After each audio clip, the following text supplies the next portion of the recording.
number 10, Hekia Parata. To the Minister of Transport, what is the expected increase in spending on new state highway construction over the next 3 years? The Honourable Stephen Joyce. Mr Speaker, the government will spend almost $1 billion extra on new state highway construction over the next 3 years. This represents an increase of 45% compared to that proposed by the previous government. This increase will allow us to build safer, less congested roads.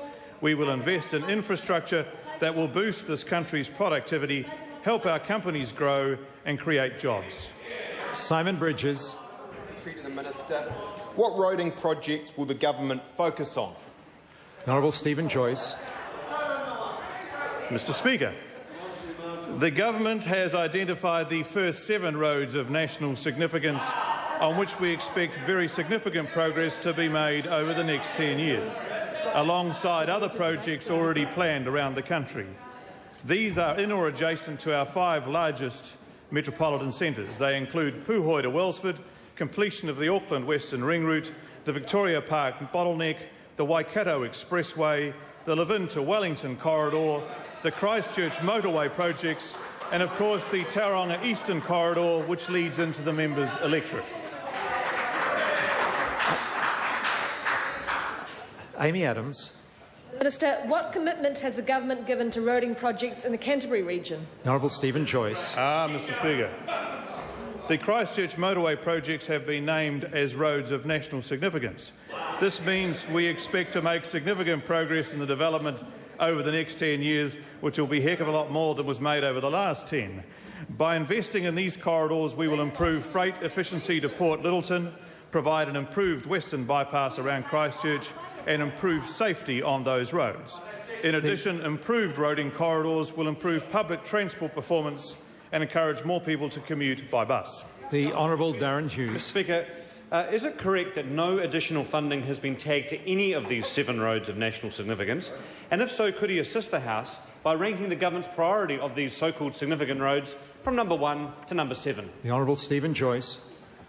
Mr Speaker, the member may not be aware that the New Zealand Transport Agency is responsible for the particular projects. It is the government's job to firstly provide some funding, which the previous government signally failed to do by cutting the funding by 9%.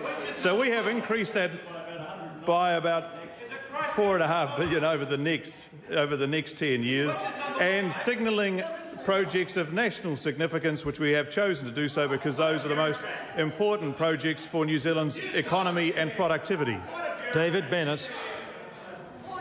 How will the government improve transport links through the Waikato? The Honourable Stephen Joyce. Is that one number 1? Mr Speaker. The Honourable Stephen Joyce. Following on from our election pledge to complete the Waikato Expressway within 10 years, we have nominated this road as one of national significance.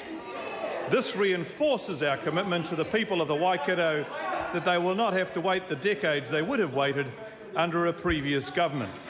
This section of State Highway 1 is the main southern road access to Auckland and links New Zealand's golden triangle of population and economic growth, Auckland, Waikato and the Bay of Plenty. It is clear that completing the Waikato Expressway will fuel long-term economic growth and boost national productivity. Keith Locke. Keith Locke. Point of order. Is it possible for the Minister to table the list of new roading projects that he referred to? Could I just ask the Honourable Minister, was it an official document he was reading from or just material prepared for his answer? It was material prepared for my answer, Mr Speaker. Okay. I'll be happy to table the press release which announces the 7 projects if the member... No, that won't be necessary. The point of order related to the matter that if the Minister was quoting from an official document, then leave could be sought to have it tabled, but not material, just prepared for his answer. Further point of order, Keith Locke. Point of order. I seek leave to table a list of the new public transport projects, namely a blank sheet of paper. Order. I guess I have to seek the leave of the House whether there is any objection to a blank sheet of paper being tabled. There is no objection. There is. I beg. Order. Order. Order. There's dispute as to whether or not there was objection. I'll seek leave again. Leave is sought before the document's tabled. Leave is sought to table a blank sheet of paper. Is there any objection? There is no objection.